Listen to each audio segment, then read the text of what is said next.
I am Nia, 32 years old, and I am the only person in my family who understands that ambition is not a sin. My parents always called me too ambitious for a woman, telling me I should focus on finding a husband instead of my career as a financial analyst. But for 10 years, my ambition has secretly paid for their mortgage, my older brother's failed startups, and my father's medical bills. Last week, they gave my brother Jamal $108,000 of my money for a down payment on his new house. When I confronted them, my mother told me to stop being selfish and reminded me to keep sending money. They had no idea I had already cut them off. They had no idea they just gave away the last dollar in the family account. Before I continue this story, let me know where you are watching from in the comments below. Hit that like and subscribe button if you have ever been the only responsible one in a family that refused to see your worth. The party was already in full swing when I pulled up to the massive white columned house in Buckhead. This was Jamal and Tiffany's new home. Or rather, the home I had apparently just bought them. Music was thumping loud enough to shake the imported cobblestones in the driveway, and luxury cars I recognized from my father's church and country club lined the street. I took a deep breath, smoothing the lapels of my silk power suit. I hadn't had time to change after closing a major risk assessment deal at the firm. I grabbed the heavy box of Waterford Crystal from my passenger seat and walked toward the noise. My mother Brenda saw me first. She was standing near the entrance with the pastor and his wife dripping in new jewelry that I was sure was also courtesy of the family fund. Her smile froze when she saw me. She quickly excused herself and intercepted me at the doorway, grabbing my arm in a painfully tight grip. "Nia, what on earth are you wearing?" Her voice was a low, furious hiss, even as she smiled over my shoulder at her friends. "You look like you're about to foreclose on someone. This is a celebration. Tiffany's friends are all here. Influencers, people with real status. You look so severe." "Hello, Mom. I came straight from the office," I said, trying to pull my arm free. "You couldn't have stopped at home or bought a dress," she lamented. "Honestly, Nia, your ambition is going to leave you all alone. Men don't like women who look like they're in charge." "I am in charge, Mom," I said simply. "At least at work." Her eyes narrowed. "Well, you're not in charge here. Try to smile. You're frightening the guests." I pushed past her, heading toward the gift table, only to be cut off by my sister-in-law, Tiffany. She was wearing a tight white dress that looked suspiciously like a wedding gown and holding a glass of champagne. "Nia, you made it?" She squealed, her voice loud enough to turn heads. She looked me up and down, her eyes lingering on my suit. "Wow. Bold choice for a party. I guess that's the Atlanta career woman look." I forced a smile and handed her the heavy crystal box. "Congratulations on the house, Tiffany. This is for you and Jamal." Tiffany took the box, her smile faltering at its weight. She tore the paper open right there in the foyer. When she saw the Waterford logo, her face did something strange. It was a flicker of jealousy, quickly replaced by condescension. "Oh," she said, lifting one of the heavy highball glasses. "Waterford. How classic." She held it up to the light, then set it back in the box with a definitive thud. "Thank you, Nia. I'll put this in the back kitchen. You know, for when the kids need something to drink out of." My stomach clenched. That set cost nearly $1,000. My best friend, Tiffany continued, gesturing to a large abstract canvas on the main wall, gifted us that painting. It's an original by a new artist. It was valued at $15,000. But of course you appreciate practical things, right? She didn't wait for an answer, just handed the heavy box to a passing catering assistant without a second glance. "Put this somewhere useful." She turned her back on me and glided back toward the center of the party, leaving me standing alone in the entryway. I watched her go, the humiliation burning on my cheeks. This was the pattern. It had always been the pattern. Jamal got the glory, I paid the bills. I saw my father Charles across the room. He was regaling the pastor with a story, laughing loudly. He caught my eye, gave me a small dismissive nod, and turned back to his conversation. I realized with a cold certainty that I didn't exist here. I wasn't a daughter or a sister. I was an obligation, an ATM. The ambitious one who was expected to fund the lives of the charming ones. I moved through the crowd, invisible, finding a quiet corner on the patio to grab a glass of water. I just needed to get through the next hour. I just needed to survive the toasts. I had no idea that the toast my father was preparing to give was the very thing that would finally give me the strength to burn it all to the ground. I tried to shake off the humiliation moving deeper into the living room. The party was loud, a sea of unfamiliar faces from Tiffany's influencer world and my father's country club. I spotted my cousin Michael near the fireplace and felt a small wave of relief. Michael was decent. We had grown up together before the family decided Jamal was a prince and I was a problem. I started walking towards him, forcing a smile onto my face. "Nia, I'm so glad you made it." Tiffany's voice cut through the music. I turned. She was gliding towards me, her smile wide, holding a glass filled to the brim with dark red wine. "Oh, Nia, congratulations on your big, whatever it is," she said, her tone dripping with false sweetness. "Mom told me you're doing something very ambitious." "Hello, Tiffany," I said, my voice flat. "I'm just so thrilled you're here," she gushed, stepping closer. "It means so much to Jamal that you—" She didn't finish the sentence. She made a small oops sound, her foot catching on the plush rug. But it wasn't a stumble. It was a practiced, deliberate lurch. The red wine left her glass in a perfect arc, splashing directly onto the center of my white silk shirt. Time slowed down. I watched the dark liquid hit the fabric and bloom outwards like a grotesque flower. A collective gasp rose from the people closest to us. The music seemed to fade. I could only hear the drip, drip, drip of wine falling from my shirt onto the expensive cream-colored carpet. The stain was huge, bright red, and impossible to hide. "Oh my goodness!" Tiffany shrieked, her hand flying to her mouth. But her eyes, those sharp, calculating eyes, were alight with triumph. "I am so clumsy. I am so sorry." I just stared at the stains, speechless. The cold wine soaked through the silk, chilling my skin. "It must have been your suit," Tiffany continued, her voice filled with fake concern. "It's so stiff. My hand must have just slipped right off the fabric when I stumbled. Oh, what a mess." Before I could even find my voice, my mother Brenda was rushing towards us. My heart gave a stupid, hopeful leap. Maybe she would finally— "Tiffany." "Oh my goodness, Tiffany, are you all right?" Brenda pushed right past me, her hands fluttering anxiously over Tiffany, checking her dress, her hands as if she were the one who had been assaulted. "I'm fine, Mom." "Brenda," Tiffany whimpered, putting on a perfect show of distress. I ruined Nia's shirt." Only then did my mother turn to me. Her face was not filled with concern for her daughter. It was tight with pure, unadulterated annoyance. "Nia, what are you doing?" she snapped, her voice low. "You're standing right in the middle of everything. You're in the way." My jaw dropped.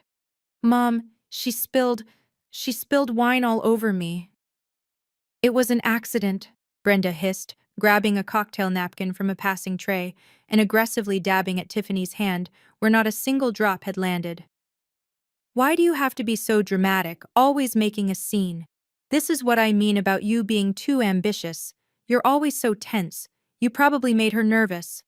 I looked from my mother's angry, defensive face to Tiffany's poorly concealed smirk. The two of them were a perfect team. "Honestly, Nia, just go," Brenda commanded, dismissing me with a wave of her hand. "Go to the bathroom and try to dab some water on it. You're drawing attention." I stood there for another second, the wine dripping from my shirt onto my suit pants. The humiliation was complete. I was the victim of a direct attack, and within 30 seconds I had been recast as the perpetrator. I turned without another word. I had to walk through the entire party, past the whispering guests, past the pastor who looked away, past my father, who was now conveniently engrossed in conversation, all the way to the hall bathroom. I locked the door and leaned against the cool marble counter, my breath coming in short, sharp gasps. I looked in the mirror. The stain was devastating. It looked like I was bleeding. My expensive silk shirt was ruined. This wasn't the first time. I remembered my high school prom, how Tiffany had accidentally spilled nail polish remover on my dress an hour before my date arrived, how my mother had blamed me for leaving it out.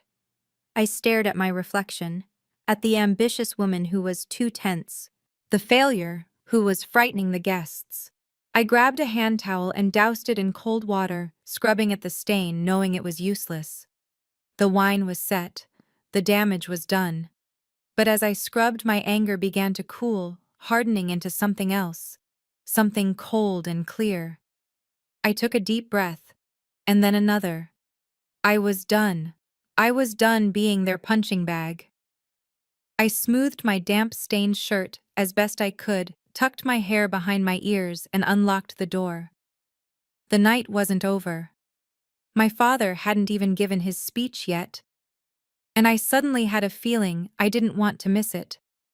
I walked back into the living room, my damp, stained shirt clinging to my skin. The laughter was just as loud, the music just as oppressive. I felt the burn of a few curious eyes on my chest, wondering about the massive stain, but most people simply ignored me, their attention easily recaptured by the party. I was just the awkward, badly dressed sister in the corner. I had just grabbed a glass of water when I heard the sharp tink tink tink of a spoon against a champagne flute.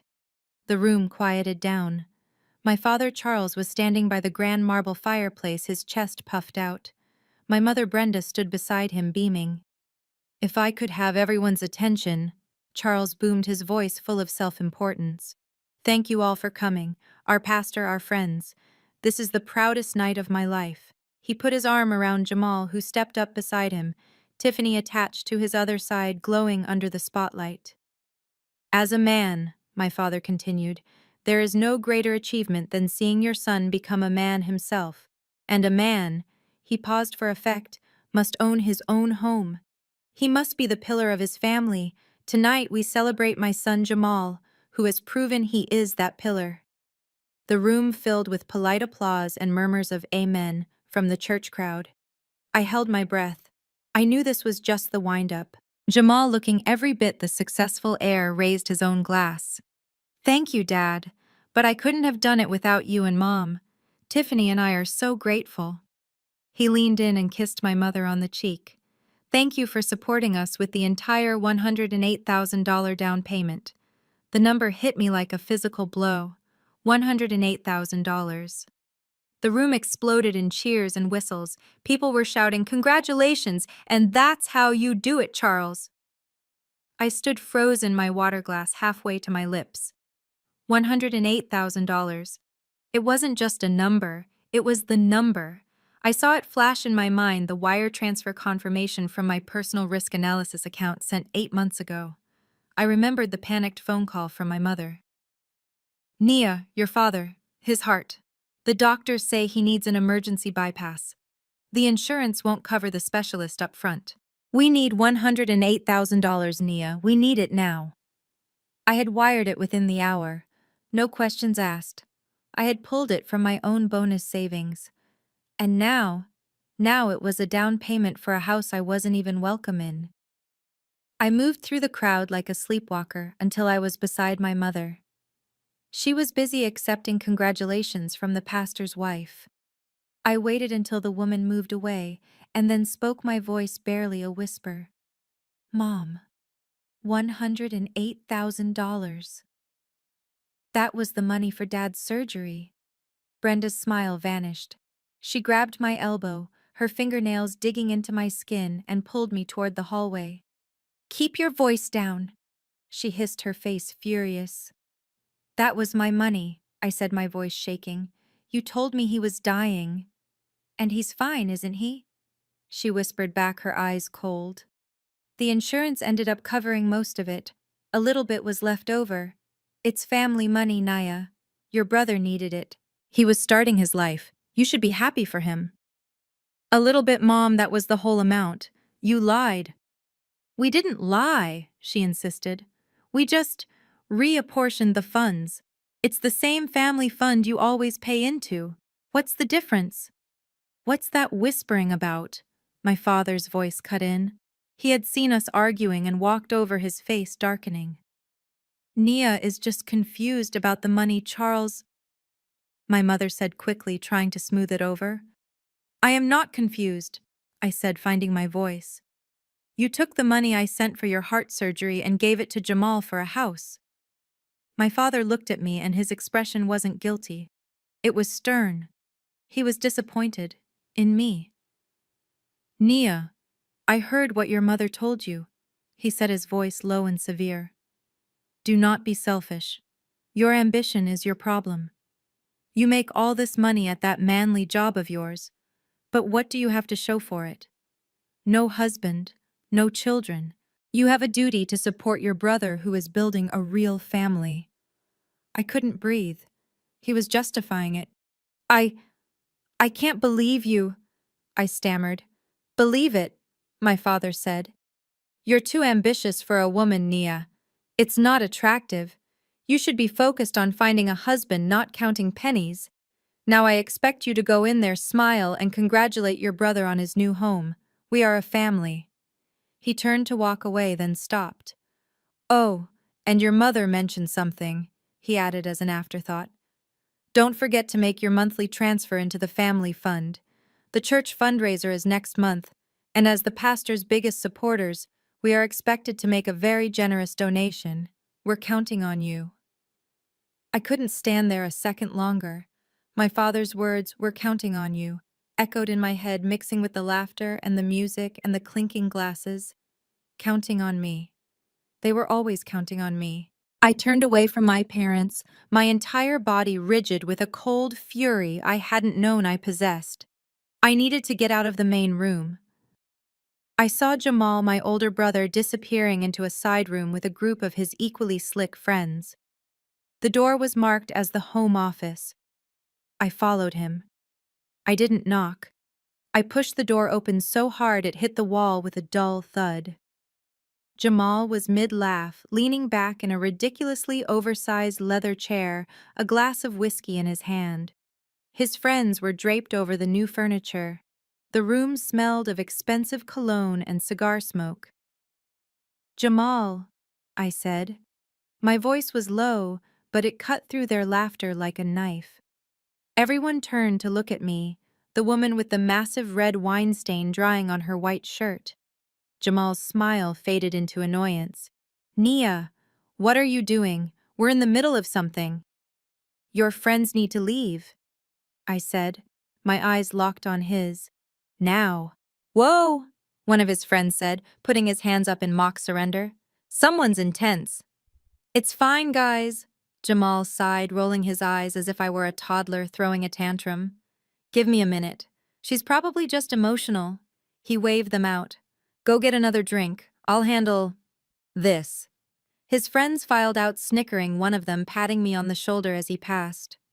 Tough night, huh?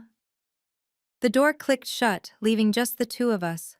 The pulsing beat of the party music outside felt worlds away. You're ruining my party, Nia, Jamal said, swirling the ice in his glass. Whatever this is, can it wait? You're killing the vibe. $108,000, I said, stepping closer to the desk. That was my money. Jamal actually laughed. It was a short barking sound completely devoid of humor. Your money, are you delusional? He leaned forward, placing his glass on the desk. That was family money. Mom and Dad gave it to me. They gave it to me, Nia, because that's what parents do for their son. You're just jealous, aren't you? My God, Dad was right. You really are too ambitious. You can't even stand to see your own brother get ahead. I sent that money for Dad's heart surgery, I said, my voice shaking despite my best efforts to control it. Mom called me hysterical, saying he was dying. I sent every penny I had in savings. So what? He shot back, his charm completely gone, replaced by the ugly entitlement I knew so well. Dad's fine. He's perfectly healthy. The insurance paid for it or whatever. The money was just sitting there. It wasn't just sitting there, Jamal. It was my emergency fund. You what? He interrupted, standing up. You, our little sister, are supposed to help. That's your job. You've always known that. You're the one who went to college and got the big fancy analyst job. You're the one who's good with numbers. What's the point of all that? What's the point of you?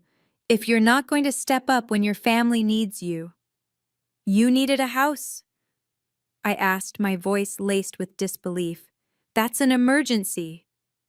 Of course it is, Tiffany. And we're building a life. We're going to have kids. I'm the one carrying on the family name, he yelled. You're just you. You're just Nia. You're 32 years old with a power suit and a spreadsheets. What else are you going to spend your money on? More suits. The cruelty of his words, the casual way he dismissed my entire life, finally broke through my shock. You're a leech, Jamal. You have been your entire life. I'm the golden child, he corrected me, a smirk returning to his face as he leaned against the desk, confident again. And you're the ATM. That's your role, Nia. You're the family ATM. You always have been. You paid for my startup in college, didn't you? You paid off my gambling debt 6 months ago, even though you thought Mom and Dad didn't know about it. Oh, I knew. I just let them convince you to do it. He stepped toward me, his voice dropping to a conspiratorial whisper. You're the dutiful daughter, the one who's so terrified of Dad's disapproval that you'll just keep paying. And you will keep paying. You'll pay for this house month by month just like Mom told you to. And you'll pay for the church donation. And next year, when I want a new car, you'll pay for that too. He reached out and flicked the stained fabric of my shirt. Because that's what you do. That's who you are. Now get out of my office. You're taking up oxygen and you're boring my guests. I just stared at him. The smell of his expensive whiskey and the faint, sickening scent of cigar smoke filled the office. He was right. I was the ATM. I had been for 10 years. I looked at his smug, handsome face, the face that had always gotten him everything, the face my parents adored. And I remembered. I remembered the phone call when I was 25. I was 28. He had just graduated college 2 years late with a degree in business communications that my father had paid for. I had just gotten my first significant bonus from the firm. I was saving for a car, something reliable. Jamal had invested $10,000 in some cryptocurrency scheme that vanished overnight. I remember my mother calling me, not Jamal, me. She was crying. Nia, your brother. He's in trouble. He owes these people money, $10,000. I told her Jamal needed to fix his own mess. He was 28 years old. Then my father got on the line. His voice wasn't panicked. It was cold. Nia, this is not a request. Your brother made a mistake. You are in a position to fix it. That is why you went to college. That is why you have that job. To help this family. When I tried to argue, he cut me off. You will transfer the money, or you will no longer be welcome in this house. I transferred the money. Jamal never even said thank you. He used the trauma of the experience to convince our parents he needed a vacation in Miami to clear his head. They paid for that too. My stare hardened. Jamal's smirk began to falter, confused by my silence. He probably thought I was about to cry or yell. He wasn't expecting this cold, analytical quiet. He wasn't expecting me to be calculating the risk. I finally spoke. My voice was chillingly calm. I paid $30,000 for you 6 months ago. Jamal's face relaxed. He laughed, relieved. He thought this was the same old pattern. He thought I was just reminding him of my duty before I agreed to the next withdrawal. See? He said, spreading his hands wide, appealing to an invisible audience. You're used to it. You know how it works. He stepped closer, trying to be charming, trying to flip the script. What's the difference? Nia, 10,000, 30,000, 108,000. It's just money. And you're so good at making it. He looked me up and down, his gaze lingering on my stained shirt and my manly suit. Besides, what else are you spending it on? You're single. You don't have kids. You don't even have a boyfriend. This house. He gestured around the expensive office. This is my family, my future. You're just investing in the family legacy. He was so confident, so utterly certain of my role and his right to everything I had. He believed every word he was saying. He genuinely saw me as a support system and auxiliary account for his life. The sheer audacity of it was almost impressive. He was a black hole, and I had been letting him feed on me for a decade. He was about to say something else, probably another insult about my lack of a personal life, when the door swung open. Tiffany stood there perfect, annoyed and holding her empty champagne flute. "Honey," she whined, looking at Jamal. "What is taking so long? Everyone is asking where you are." Tiffany glided into the room, stopping dramatically at the doorway. She leaned against the frame, running one perfectly manicured fingernail along the rim of her empty champagne flute. She didn't look at me, she surveyed me. The wine stain on my shirt, my rumpled suit, my expression of cold fury. It was like she was an art critic deciding if I was worth her time. "Oh, Nia," she drawled, her voice dripping with fake surprise. "You're still here." She walked into the room, her movements slow and deliberate, a predator circling. "I thought you would have rushed back to the office by now. Don't you have some important risks to analyze?" I ignored her goading and looked at my brother, who was now straightening his tie, avoiding my eyes, letting his wife fight his battle.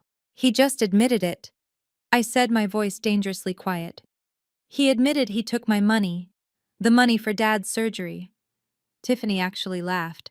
It was a high-pitched tinkling sound that grated on my nerves. She walked over to Jamal, placing her hand flat on his chest, claiming him. "Nia, don't be so childish," she said, her voice dropping into a tone of saccharine pity. "Money, is that what this is about? We're family. You're upset about money." "It was my money," I repeated, feeling the futility of the words. "Oh, honey," she cooed, tilting her head. "Successful women, truly successful women, are supposed to be generous. It's part of the image." She turned to Jamal, stroking his lapel. "My husband, your brother, deserves a good start. He's building a legacy. He's the pillar of this family. And as family, you should be happy to support that." The word support felt like acid. "I've been supporting him for 10 years, I said. He calls it support. I call it theft."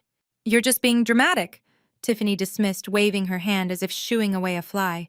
"You're ambitious, Nia. Mom Brenda is right about you. You're so good at your job. You make so much money. It must be so easy for you." I couldn't believe what I was hearing. Easy. The 70-hour weeks, the skipped meals, the loneliness, the constant fight to be recognized in a male-dominated field. All of that in her mind was easy. "You have no idea what you're talking about," I said. "I know that Jamal deserves this house." She shot back, her sweet facade dropping for a second, revealing the hard, grasping woman beneath. "He's earned it by being who he is." "By being the favorite," I muttered. "By being the son," she corrected me. She stepped closer to me, lowering her voice, as if sharing a secret between girls. "Look," she said, her tone conspiratorial. "You're smart, Nia.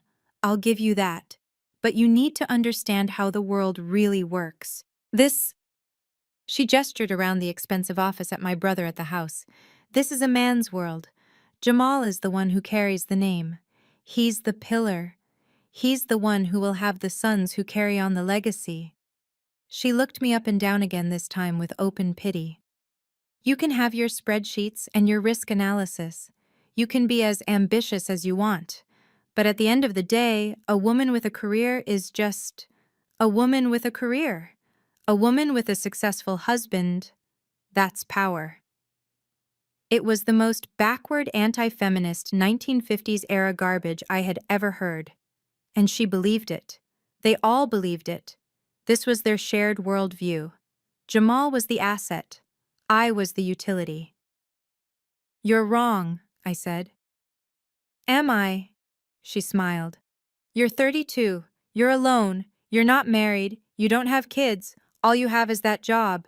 And now, she glanced at my chest, you have a ruined shirt. Jamal, who had been silent this whole time, finally spoke. She's right, Nia. You should be nicer to me. You might need me one day. I will never need you, Jamal. Okay, Tiffany chirped, her mission accomplished. She grabbed Jamal's arm, pulling him toward the door. Well, this has been fun, but we really must get back to our guests. My husband is the man of the hour after all. They walked to the door. Tiffany paused and looked back at me, my stained shirt, my isolation. Her smile was pure venom. Good luck with that stain, Nia, she said. Red wine is just impossible to get out of silk. She laughed a light, airy sound and pulled the door shut, leaving me alone in the office. I stood there clenching and unclenching my fists. The humiliation was so profound, so complete, it had burned away the shock, leaving only a core of pure, unadulterated ice. They were right about one thing. It was time to stop being the ATM. It was time to show them what ambitious really looked like. I walked out of that office. I didn't bother going back to the living room. I just walked straight through the foyer, past the abstract painting Tiffany was so proud of, and out the massive front door.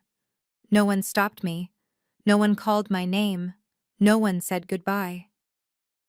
The music and laughter continued uninterrupted. It was as if I had never been there at all. I got into my car, the engine starting with a quiet, competent hum. I drove away from the curb, not looking back. I didn't cry. The time for tears was over. The humiliation in the bathroom, the cold calculation in Jamal's office. It hadn't broken me. It had finalized something. It had hardened a resolve that had been forming for years. The drive to Midtown was automatic. I parked in my private underground spot and took the elevator straight up to the penthouse, my home, the place my family had never bothered to visit. It's too far, my mother always said. Parking is a nightmare. They had no idea. I stepped inside and the chaos of the party fell away. My apartment was clean, quiet, and minimalist with floor-to-ceiling windows overlooking the entire Atlanta skyline. This was the life I had built. This was the success they despised me for, yet demanded I use to fund their failures. I stood at the window, not really seeing the lights. 10 years. For 10 years I had been their safety net. 10 years of being the ambitious one, which in their language meant unfeminine, cold, and selfish. 10 years of being the ATM. 10 years of paying for Jamal's failed startups. His car repairs, my father's country club dues, my mother's charity donations. All of it. My mind went back to 6 months ago. The last time. Jamal had gotten in deep with an online poker site. $30,000. My father had called, not asking, telling me to fix it. He's your brother, Nia. This is what family does. I remember sitting right here in this same spot long after I had transferred the money I was saving for a down payment on my own condo, a condo I had to put on hold. I stared at my computer, looking at the account I had so dutifully paid into the Wilson Family Emergency Fund. An account I funded. An account they drained. I looked at the transfer, $30,000. And I knew with absolute clarity that it would never, ever stop. Jamal would never change. My parents would never stop enabling him. I would be their ATM until I had nothing left to give. I picked up my phone right then and called David, my financial advisor at the firm. He answered immediately. David, I had said, my voice perfectly calm. I need to make a structural change to my portfolio, effective immediately. He was ready with his notepad. Go ahead, Nia. That automatic transfer I make monthly into the Family Emergency Fund, I said. I want it stopped. Today. Okay, done. Where would you like to redirect those funds? I want you to set up a new private trust fund, I continued. Make it irrevocable. Make it so that I am the only person with access. No exceptions. Not my parents, not my brother. No one. All of my bonuses and the majority of my salary from here on out goes directly into that trust. The family fund is now closed for deposits, permanently. David, who had managed my accounts for years and had seen the strange, massive withdrawals, didn't even pause. Understood, Nia. I'll have the paperwork drawn up by morning. That was 6 months ago. 6 months of my family believing the ATM was still being restocked, that the well was still full. I walked over to my laptop and logged into my bank accounts. I pulled up the Wilson Family Emergency Fund, the account my parents still had access to, the account they had just drained of $108,000, believing I would just refill it. I looked at the balance, $1,245.30. That was it. That was all that was left. They had used the absolute last of my money to buy Jamal that house. They had no idea the account was empty. They had no idea the deposits had stopped. I thought about my father's final words to me tonight. Don't forget to make your monthly transfer. We're counting on you for the church donation. A slow smile spread across my face. It was not a happy smile. It was the smile of a risk analyst who had finally mitigated the biggest risk in her life. Okay, Mom, I whispered to the empty room. Go ahead. Try to withdraw that generous donation. Go ahead. I picked up my phone. I dialed David's number. It was late, but I knew he would answer. David, it's Nia. I figured you'd be calling. His voice was warm. I saw the news about Jamal's house. How are you?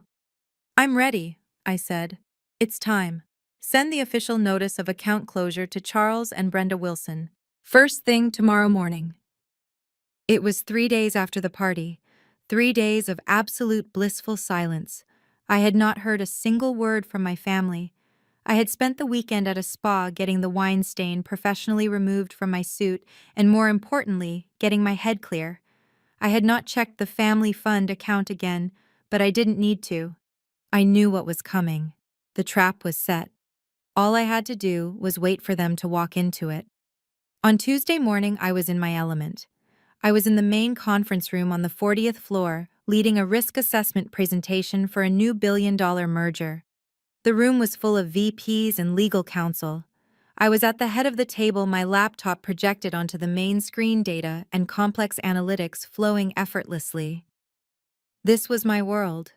This was where I was not too ambitious, but exactly ambitious enough. This was where I was respected. As you can see from the projections, I was explaining, pointing to a complex graph. The Q3 risk exposure is higher than the board is comfortable with. My analysis suggests a tiered mitigation strategy. My personal phone, which I had forgotten to put on Do Not Disturb, vibrated on the table. I glanced down. The screen lit up, Mom.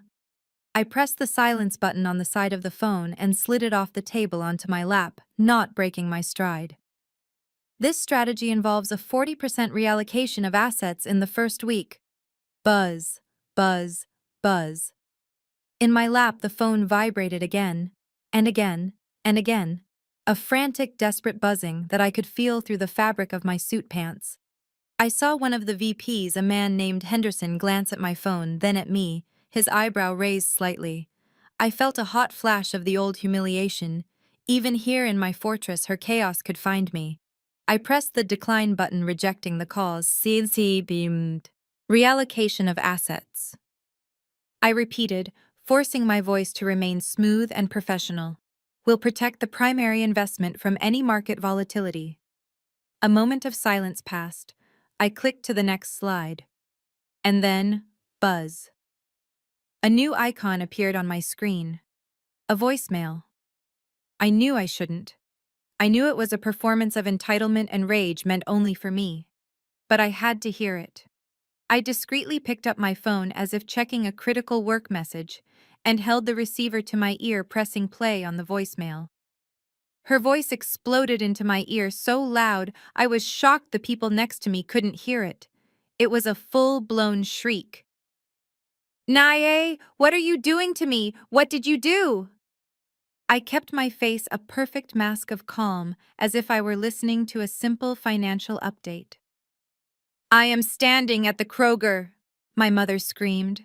At the Kroger in front of everyone from church. My card was declined. Nia, my card. The one for the family fund. I had a whole cart full of food for the pastor's bake sale. I had to put it all back.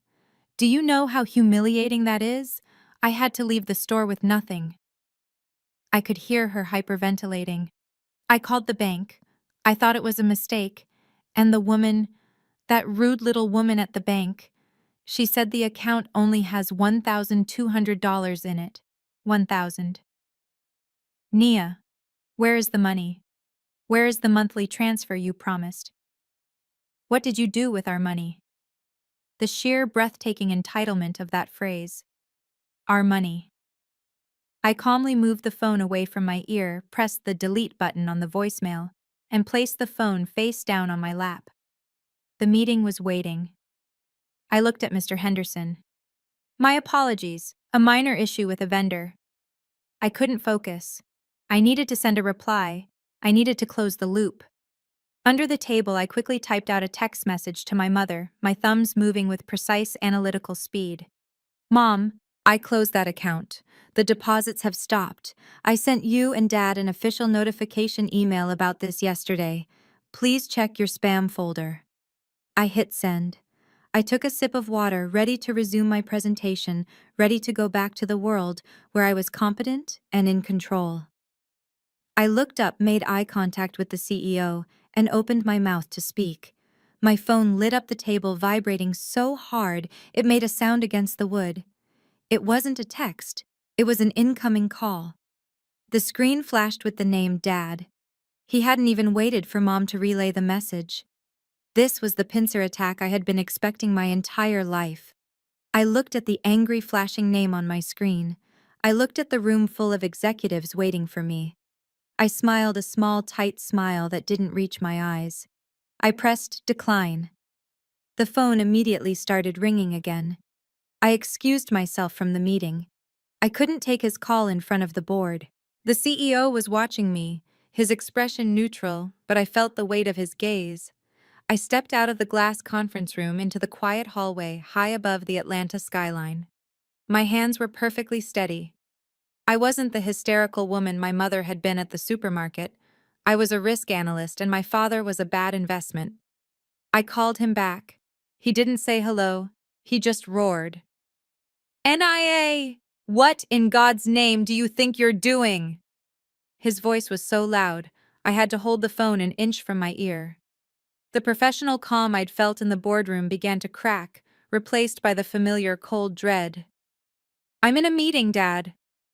I don't care if you're meeting with the President of the United States. Your mother is hysterical. She is sitting in the driveway crying her eyes out. You humiliated her in front of the entire church. The pastor's wife saw her card get declined. Do you know how that makes us look? Do you want the whole world to know we can't even afford to donate to the church bake sale? You open that account back up right now. The accusations, the entitlement. It was all so familiar. He wasn't worried about me. He wasn't worried about my mother's feelings. He was worried about how they looked. No, I said. The silence on the other end was heavy, shocked. I had never said no to him. What? What did you just say to me? I said no. I will not be reopening that account. It's closed. That is family money, Nia. You don't have the right to. It was my money, Dad. I cut him off, my voice as cold and sharp as his. I am the only person who has put a single dollar into that account for 10 years. I've supported this family. And I am done. I heard him take a sharp, ragged breath. I knew what was coming next. The guilt. The emotional leverage. You ungrateful child, he yelled, his voice cracking with rage. After everything we have done for you, we paid for your education, we gave you a good home, we supported all your ambition, and this is how you repay us. You've become so ambitious you've lost your humanity. You'd let your own family starve. I almost laughed. The lie was so automatic, so practiced, he probably even believed it. You did what? I asked. You paid for my education. Dad, are you serious? Of course we did, that expensive college. I got a full-ride academic scholarship, I said, my voice cutting through his. I graduated summa cum laude. I paid for my own books by working a part-time job. You didn't pay for a single thing. In fact, I don't think you even came to my scholarship awards dinner. Oh wait, I remember why. It was the same night as Jamal's bowling tournament. You had to be there for that. He stammered. We supported you. We always encouraged you. You called me too ambitious as an insult. You told me I should be finding a husband, not a career. We were just trying to guide you, he shouted, falling back on his old justifications. You weren't guiding me, Dad. You were using me. While I was walking across the stage to get my diploma, where were you? You and Mom were in Las Vegas. You flew to Vegas to console Jamal because he had just flunked out of his community college. You spent $5,000 on a weekend trip to celebrate his failure while I paid for my own graduation gown. The truth spoken out loud felt electric. I have paid for everything, I continued, the words tumbling out. I paid the $80,000 deposit for your heart surgery, the surgery you lied to me about, the surgery you took my money for and then let insurance pay for anyway. I paid $30,000 just 6 months ago to stop loan sharks from breaking Jamal's legs. I have paid, and I have paid, and I have paid. I am done. My contribution to this family is over. He was speechless.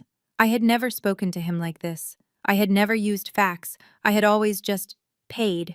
Nia, you don't mean this, he finally stammered. You're just upset. I'm not upset, Dad, I said, and the clarity of it resonated in my own ears. I'm free. I hung up the phone. I stood there in the glass hallway, my hands shaking. I could see the executives in the conference room watching me through the window. I took a deep breath, straightened my suit jacket, and walked back in. I knew this was far from over. This was only the beginning. I spent the rest of the week in a state of hyper-focused calm. The storm I had unleashed was raging somewhere else, and I refused to let the fallout touch me. I delegated my minor tasks at work, cleared my schedule, and by Saturday morning I was exactly where I needed to be, on a hiking trail 3 hours north of Atlanta, the air crisp, my phone blessedly silent. I needed this. I needed to breathe air that wasn't stale with family obligation and deceit. I was climbing the last stretch of the trail, a steep incline that led to a waterfall, when my phone tucked into my backpack began to ring. I ignored it. It was probably my mother still trying to guilt me, but it rang again immediately, and a third time. Annoyed, I shrugged off my pack and pulled out the phone. The screen read, Jamal. I stared at it. This was new. Jamal never called me. He only called our parents, who would then call me to solve his problems. A direct call meant the problem was immediate, and he knew Mom and Dad were useless. A slow, cold smile touched my lips. I answered. Nia. He didn't say hello. He just screamed my name. What did you do? Jamal. I can barely hear you. I'm on a hike. I said, my voice deliberately casual, breezy. What's wrong? Don't you play dumb with me, he yelled. Tiffany left me. She took her bags and she left. She said, I'm a liar, a fraud. She said I ruined her life. I sat down on a nearby rock, taking a sip of water. Well, that sounds like a personal problem, Jamal. Why are you calling me? Did you want relationship advice? This is your fault, he roared, and I could hear the sheer panic under his anger. The bank called. They said the mortgage payment was late. They said the automatic payments were rejected. They're talking about default. Nia, default. I had to feign confusion. It was the only way to make the knife twist perfect. Mortgage payments. What mortgage payments? I thought Mom and Dad gave you the $108,000 to buy the house outright. That's what I heard at the party. There was a choked sound on the other end. Buy it outright. Are you insane? This house costs almost $1 million. The $108,000 was the down payment. Mom and Dad promised the family fund would just handle the monthly payments. They said you would handle it. I let the silence stretch. I watched a hawk circle in the blue sky above me. Oh, I said, injecting a note of mild surprise into my voice. The family fund. You mean my money? I don't care whose money it is, he shouted. You were supposed to keep paying into it. That was the deal. That was always the deal. You pay, we live. That's how it works, Nia. Well, Jamal, I said, standing up and brushing dust off my hiking pants. There's a small problem with that arrangement. You see, the bank called you because the account is empty. Or not completely empty. What are you talking about? His voice was smaller now, laced with genuine fear. I just checked the balance this morning, I said, lying easily. There's exactly $1,245.30 in that account. Mom and Dad gave you everything that was left. They gave you the last dime I ever put in there. Silence. Pure, absolute silence. I could hear him breathing fast and shallow. What? They gave you the down payment, Jamal, I said, my voice losing its fake surprise and hardening into the cold, analytical tone I used at work. But there's nothing left for the mortgage. There's no automatic payment coming. There is no more money. The ATM, as you so elegantly put it, is permanently closed. No, no, he started muttering. Mom promised. Dad said, Tiffany, she's going to divorce me. They'll take the house. I'll lose everything. That's a significant risk, I agreed, sounding like I was discussing a stock portfolio. You've entered into a high-leverage loan agreement with no liquid assets to cover your payments, and your primary funding source has just been terminated. As a risk analyst, Jamal, I have to say, your financial future looks catastrophic. You're going to default. You're going to lose the house. You... He was sputtering beyond rage, deep in the territory of pure panic. I have to go, Jamal, I said, my voice becoming light again. The waterfall is just up ahead and I don't want to miss it. You did this, you planned this, you're a cold-blooded... I hung up the phone while he was still screaming. I turned off the ringer, put it back in my backpack, and continued walking up the trail. The sound of his voice faded, replaced by the sound of birds and the rushing water up ahead. He was right about one thing. I had planned it, and I was finally going to enjoy my hike. The 2 weeks that followed were the quietest of my life. I let my family stew in the mess they had created. I changed my cell phone number, setting up a new line, and giving it only to David and my closest colleagues. I put my old number on a cheap burner phone which I left in a drawer in my apartment, checking it only once a day for voicemails. The messages were predictable. First more rage from Jamal, then pleading from Jamal, then angry, guilt-tripping messages from my mother, finally a series of missed calls from my father which eventually stopped. I focused on my work. The merger I was analyzing was complex, and I buried myself in the data, finding comfort in the logic, the clean lines of cause and effect. I worked late, went to the gym, and started looking at condo listings again. I was moving on. The Wilson Family Emergency Fund was officially closed, the remaining $1,200 transferred to my private trust, which was now growing healthily with every paycheck. I felt light. It was a Monday evening when I got home, kicked off my heels, and out of habit checked the burner phone. There were 5 new voicemails from my father, all from that day. I almost deleted them. But the last message, the one left just 20 minutes ago, was different. It wasn't the angry roar from our last call. His voice was thin, broken. Nia, daughter, please, I need your help. It's bad. Please call me back. I'll be waiting. Curiosity more than anything made me call. He picked up on the first ring as if he had been holding the phone, just staring at it. Nia. His voice was raspy. I got your message, Dad. What is it? Daughter. He couldn't seem to get the words out. He sounded like a different person. All the bluster, the arrogance, the patriarchal authority was gone. He sounded old.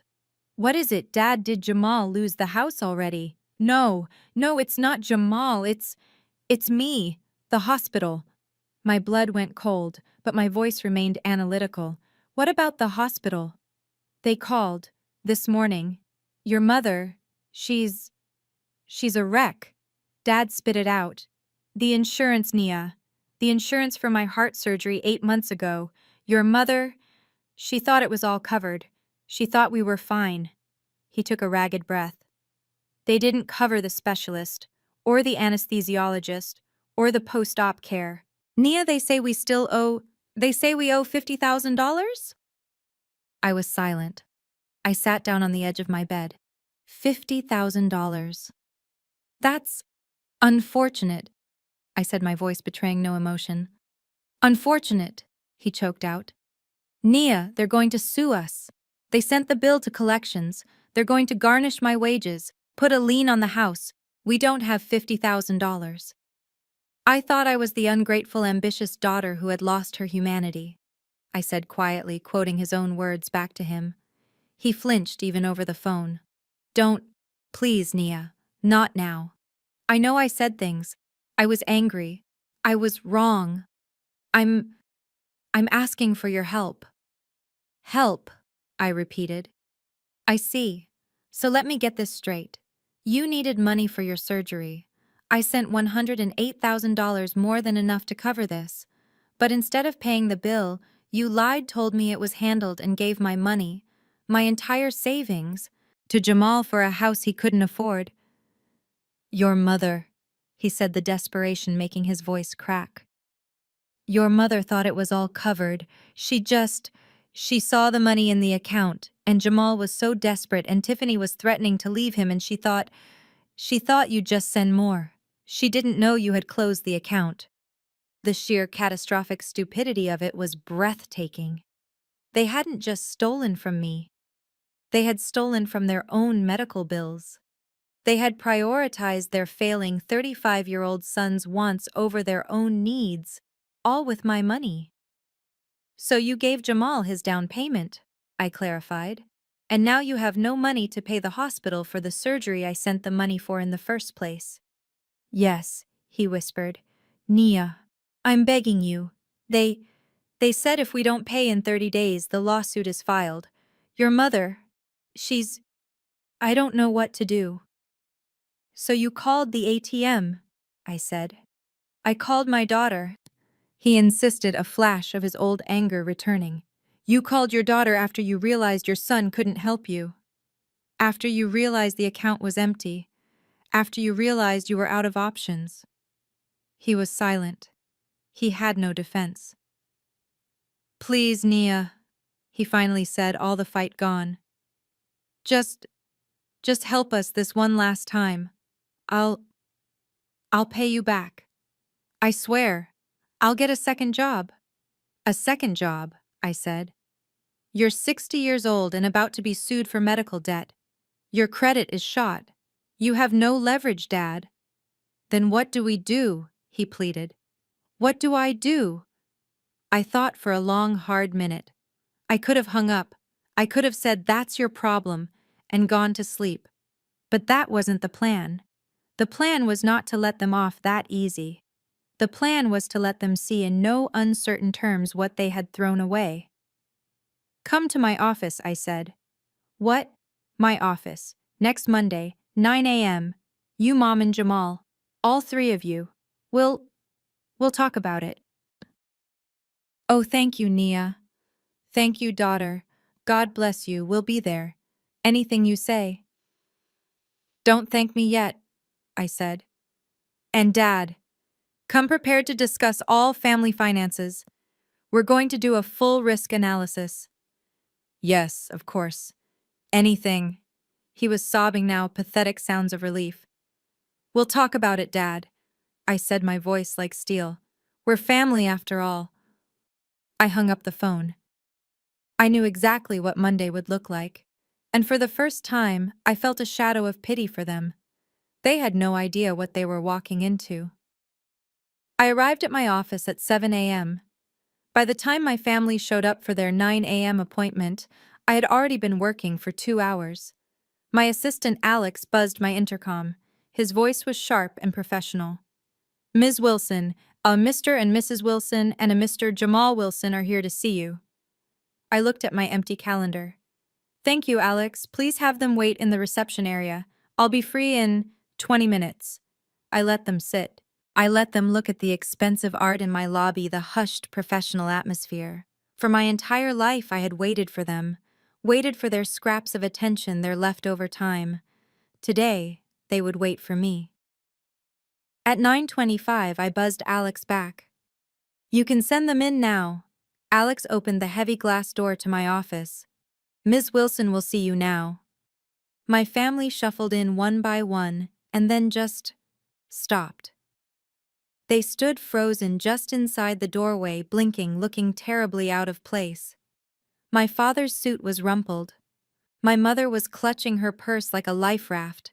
Jamal looked haggard, his usually perfect hair unkempt. They were staring. This was not the small cubicle, the boring paper-pushing job they had mocked for a decade. This was a corner office on the 40th floor. 2 walls of pure glass looked out over all of Atlanta. The desk was a single piece of polished black granite. The chairs they were about to sit in cost more than my father's car. This was not the office of a boring paper pusher. This was a room of power. My mother, Brenda, was the first to break the spell. She rushed forward, her hands clasped together, her eyes wide as she took in the view. "Oh, Nia, honey, look at this place. It's beautiful. We had no idea." The tears started then. They were always right on cue. "Nia, baby, please," she said, her voice dropping into the familiar, desperate sob I knew so well. "You have to help us. You have to. Your father. The hospital is threatening to sue. We're family. You can't let them do this to him, please." Jamal, seeing the tears, saw his opening. He stepped forward, his eyes darting around the room, assessing the value of everything. "Yeah, Nia, Mom's right. You're loaded." He gestured around. "I mean, look at this. $50,000. That's nothing to you. It's probably a rounding error. You can fix this. You're the one who's good with money, right? You're the ambitious one." I looked past my mother's tears, past my brother's greedy assessment, and settled my gaze on my father. He hadn't said a word. He was just staring at the nameplate on my desk. Nia Wilson, Senior Vice President, Risk Management. He had never in 10 years asked my title. I let the silence stretch thick and uncomfortable. I watched them squirm. Finally, I spoke. My voice was not angry. It was not sad. It was the voice I used in the boardroom. "Please sit down." They perched nervously on the 2 Italian leather chairs facing my desk. They looked like children called to the principal's office. I pressed the intercom button on my desk.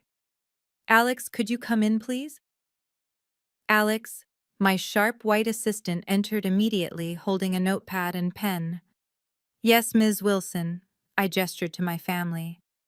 "I'd like you to take the minutes for this meeting. This is a formal discussion." Alex nodded, his expression perfectly neutral. "Understood, Ms. Wilson." He sat in a chair near the door, pen poised as if this were just another corporate negotiation and not the complete implosion of a family. My mother looked at him, then back at me, her confusion warring with her desperation. "Nia, what is this, Alex? You don't need to be here. This is a private family matter." "No, Mom," I said. My voice was different. It was the voice I used in the boardroom, the one that didn't tolerate excuses. "This is a financial negotiation, and I more than anyone know how important it is to have everything documented when dealing with this family. Alex, please note that Mrs. Wilson attempted to have you removed." Brenda's mouth snapped shut. Charles gripped the arms of his chair, his knuckles white. Jamal just slouched, staring at my expensive rug. I turned my large secondary monitor, the one I used for market data, so it faced them. On the screen was not a simple bank statement, but a detailed spreadsheet, a professional balance sheet so complex it looked like a corporate audit. It was titled Wilson Family Fund 10-Year Audit.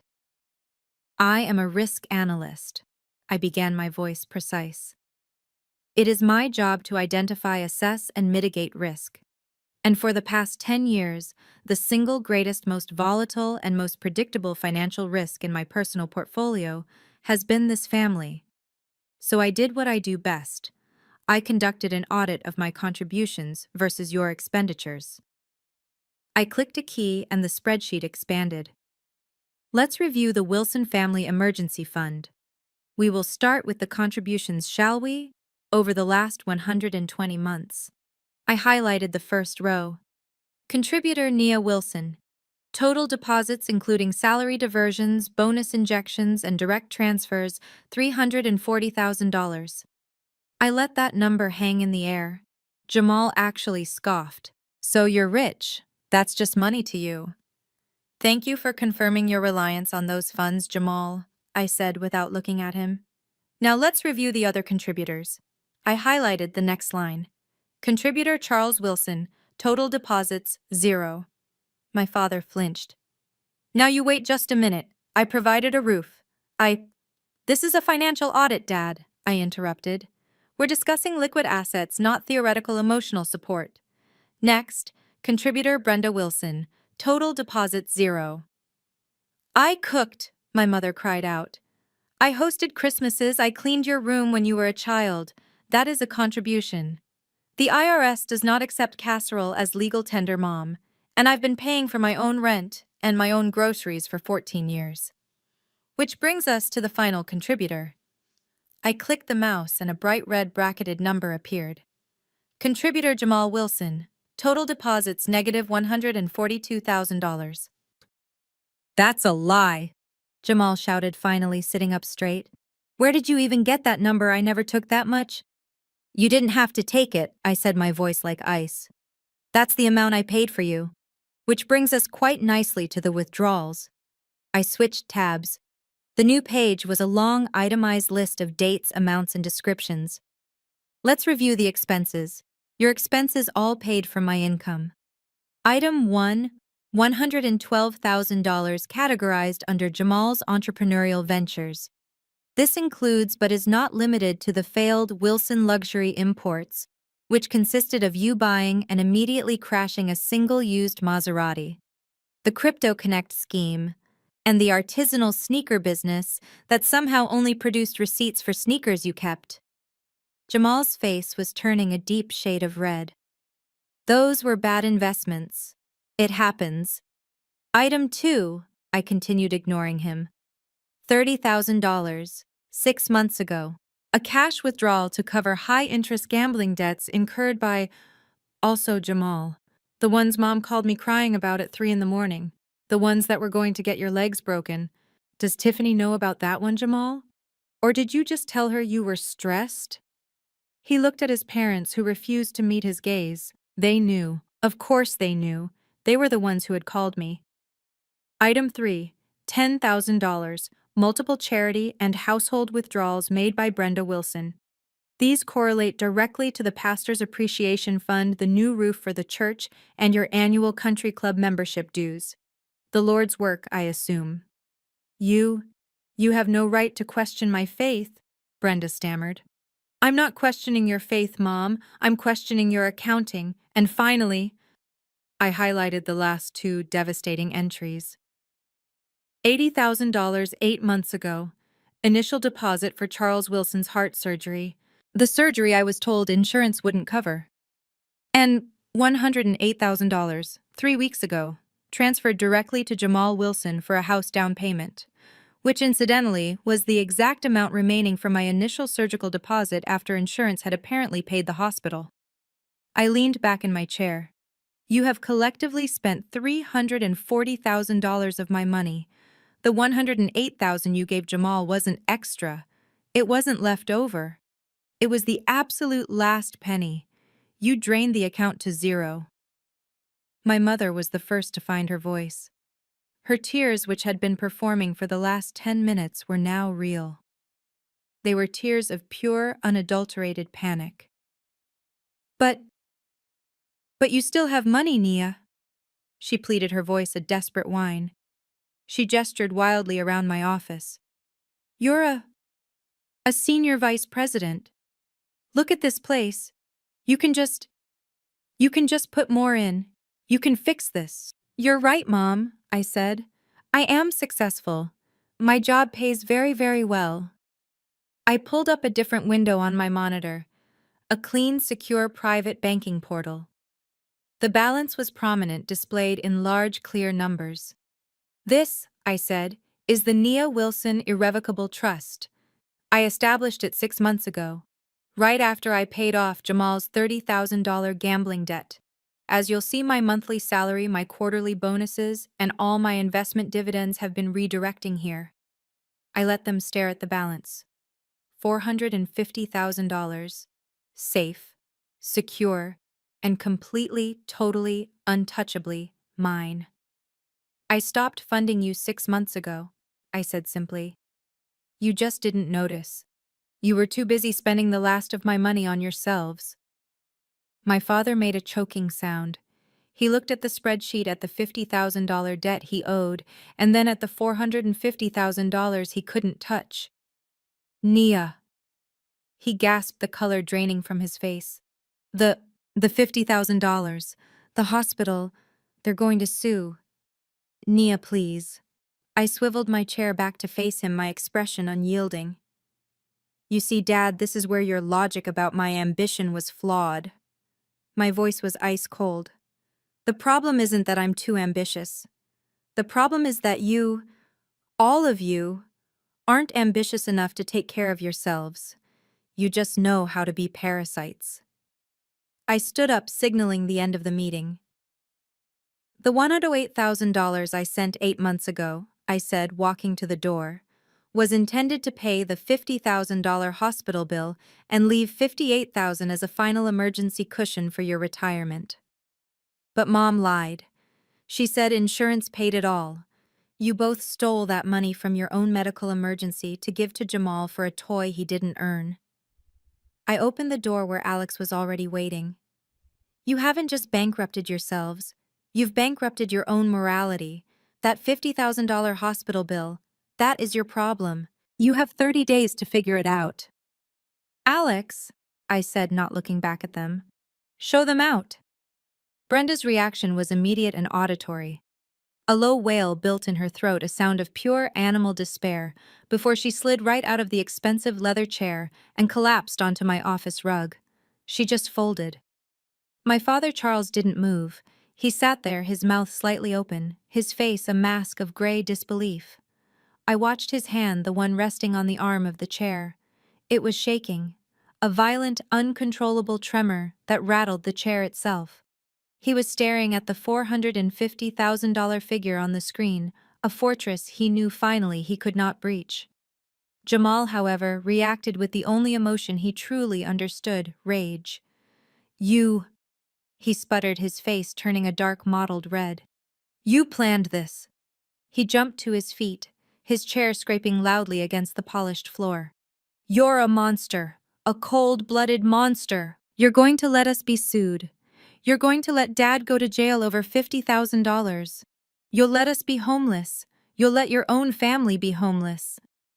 I am not letting you do anything, I said, my voice still perfectly calm. These are the natural consequences of your own actions. You stole from me. You all did. We're your family, he roared, spittle flying from his lips. You owe us. You owe me. You think you can just sit there behind your big desk. You have to give us that money. He lunged. It wasn't a feint. He came around the side of the massive granite desk, his hand outstretched, not for the computer, but for me. I didn't even flinch. I didn't have to. Alex, I said, my voice never rising. Alex, my assistant, was already moving. He had been standing by the door for this exact reason. He stepped in front of Jamal, a solid, immovable object. Sir, Alex said, his voice polite but firm. I am going to have to ask you to calm down. Get out of my way, you white-bread pencil pusher. Jamal shoved Alex hard in the chest. Alex didn't budge. He simply pressed the small, discreet button on the wall panel by the door. Security to Ms. Wilson's office, immediately. What is this?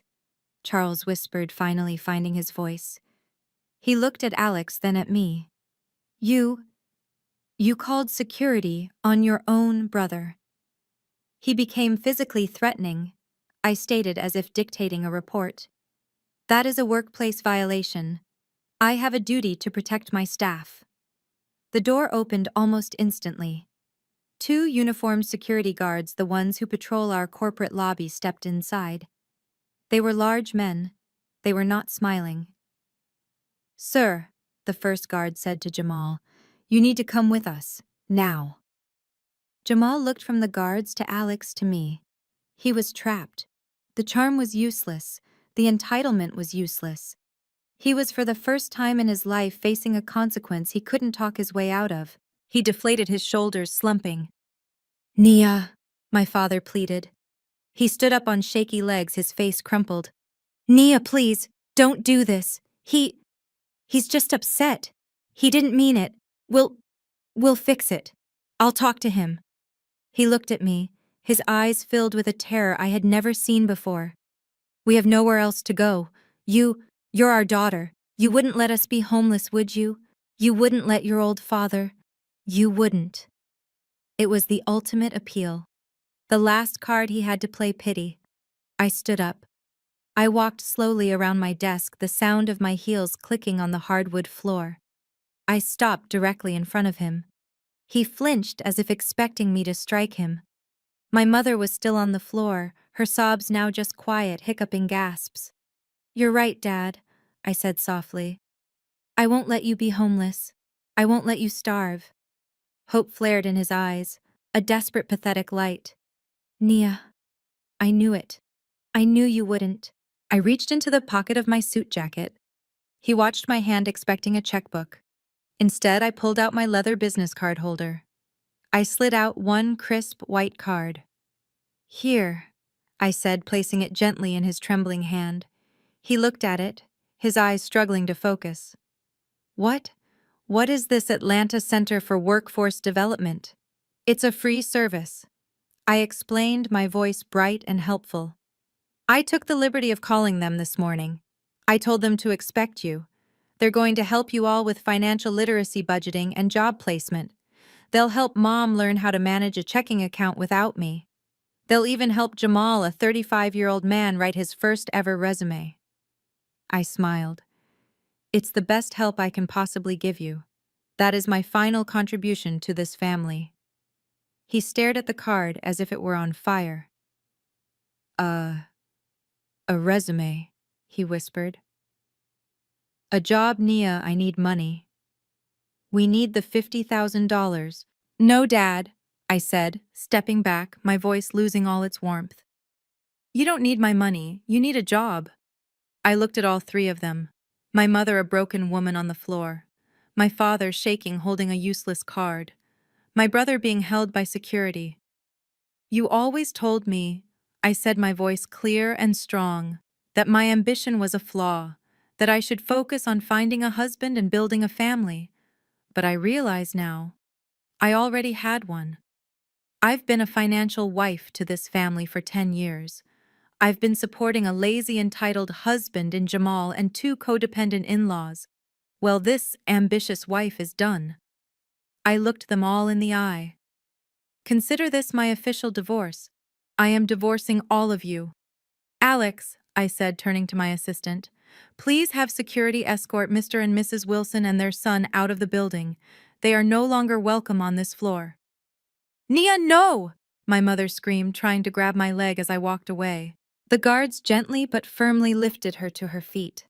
They guided my father, who was walking like a man in a trance. They half-dragged Jamal, who was still cursing, calling me a monster, a snake. I didn't watch them go. I walked to my window. I heard the door to my office close behind me.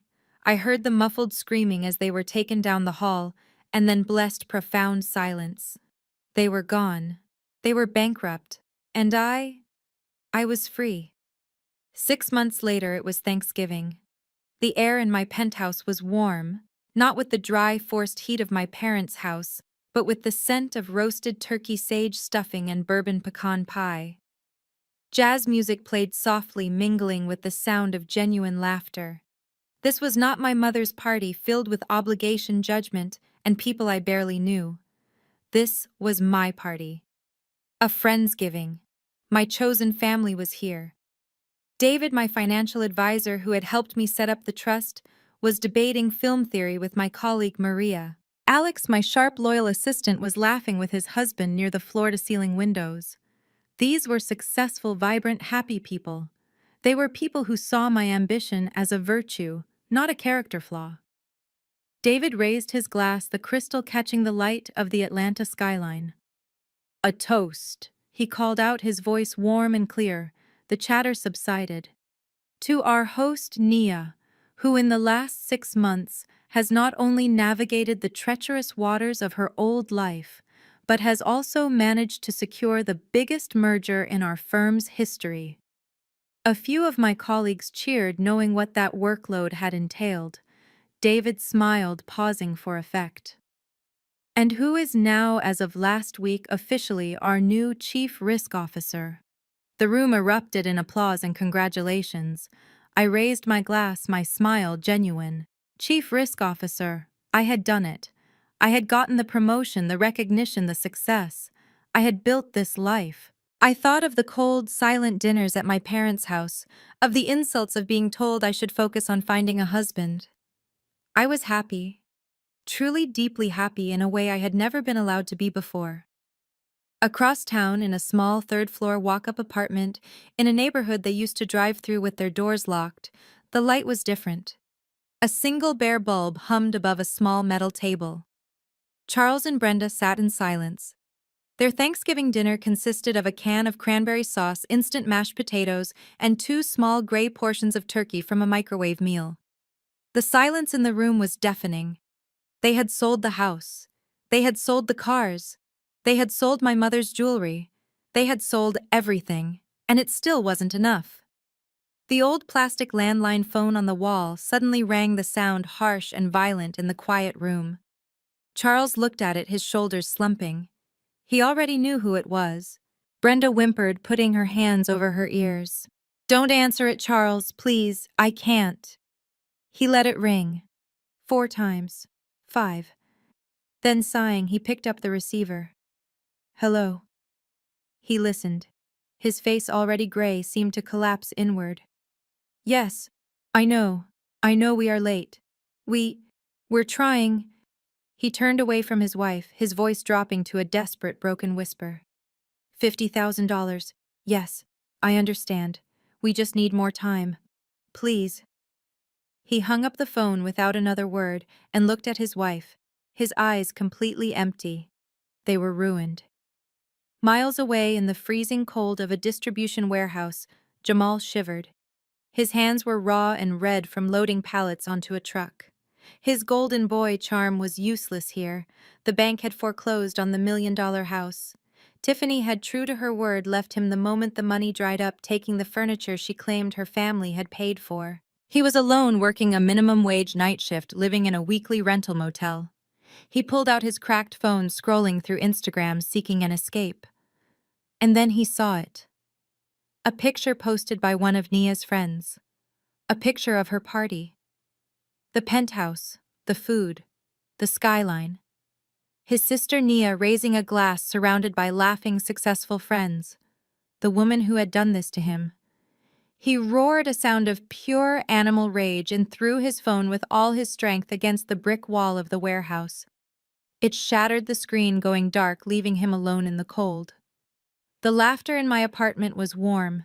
David was telling a story about the merger. I was about to pour another glass of wine when my building's intercom buzzed. Alex looked at me confused. "Are we expecting someone else?" "I'll get it," I said. I walked to the entryway monitor. My stomach dropped. It was Jamal. He looked terrible. Thin, gaunt, his eyes wild. He was wearing the thin warehouse jacket. He must have taken a bus straight here. He saw me on the camera and started pleading, his voice crackling through the small speaker. Nia, please, I know you're in there. Please let me in. It's Thanksgiving." I buzzed him up. My friends quieted, sensing a shift in the air. I waited by my front door. A few moments later, the elevator chimed and he was there. He smelled of cold air and desperation. Nia, he panted, his eyes darting past me to the food, the people, the warmth. Please, you don't understand. Mom and Dad, they have nothing. The hospital, we're starving, Nia. Please. I looked at my brother, the golden child, the pillar, the one who had told me I was just an ATM. I didn't feel anger. I didn't feel pity. I felt nothing.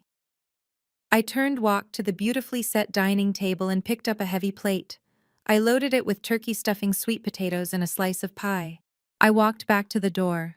I held it out to him. Happy Thanksgiving, Jamal. He reached for the plate, his eyes confused. What?